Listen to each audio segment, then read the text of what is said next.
Selamat pagi. Pada hari ini saya izin menyita waktunya untuk tugas wawancara bahasa Indonesia. Sebelumnya perkenalkan, nama saya Valen. Pada kesempatan ini saya ingin mewawancarai seputar lomba e-sport. Jika diperkenankan, nama adik siapa? Nama saya Muhammad Tawar Ramadhani yang sebagai peserta lomba e-sport. Baik, saya langsung masuk ke pertanyaan yang pertama ya. Bagaimana cara tim Anda menghadapi kendala teknis seperti koneksi buruk jika hal tersebut terjadi? Biasanya kita bakal kayak tethering gitu, jadi nyambunginnya ke yang koneksinya buruk gitu. Oke. Pertanyaan kedua, bagaimana Anda mengatasi rasa gugup atau kurang percaya diri ketika tampil di panggung dengan banyak penonton?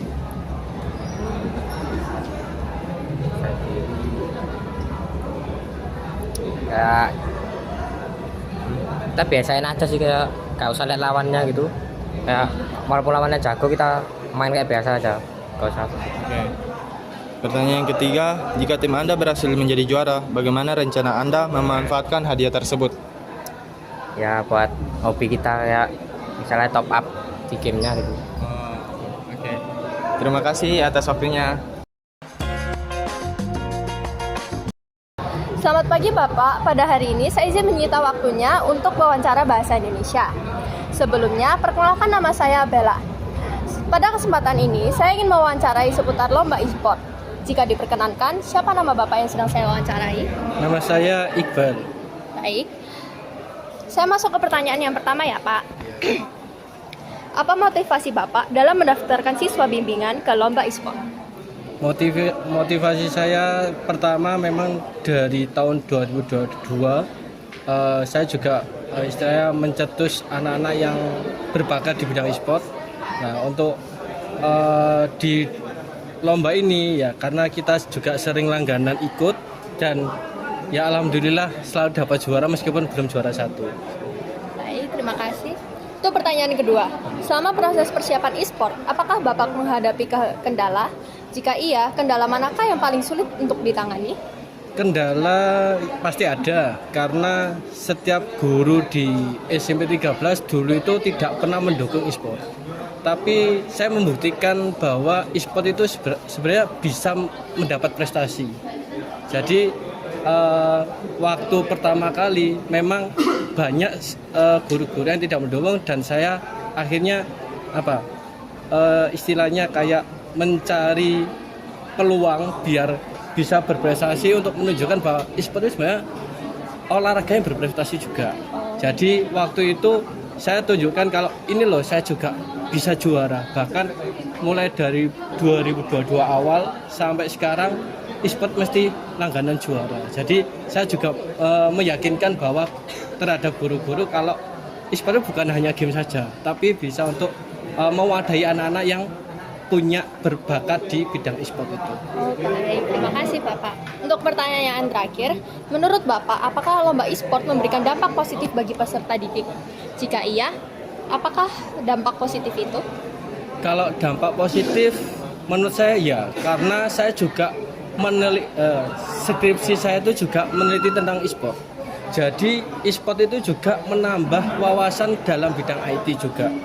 Karena yang saya teliti itu kan masalah akademik, apakah ada istilahnya sangkut pautnya dengan akademik. Ternyata iya, selagi anak-anak itu terkontrol atau terbimbing oleh pembina, saya yakin dampak positifnya banyak. Kecuali kalau e-sport itu tidak terarah. Kalau tidak terarah memang menimbulkan dampak buruk.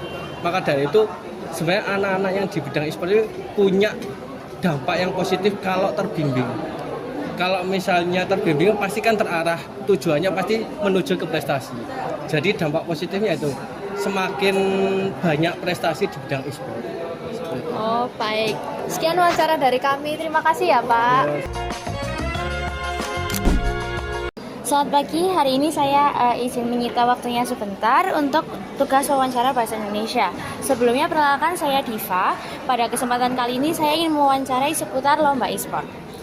Jika diperkenankan namanya siapa? Nama saya adalah Agung.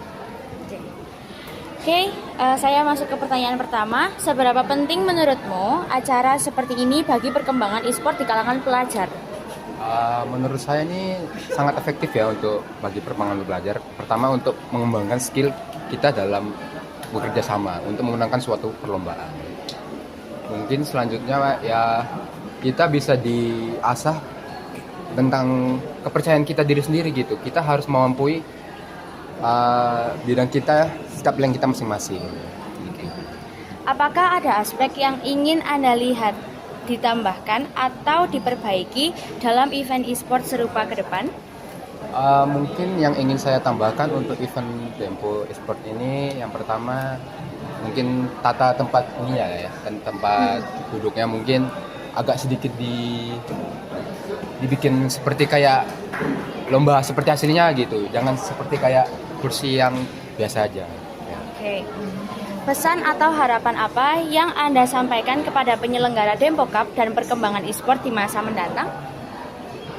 Pesan saya kayak semoga apa yang kalian lakukan itu semua terbaik. Terima kasih atas waktunya.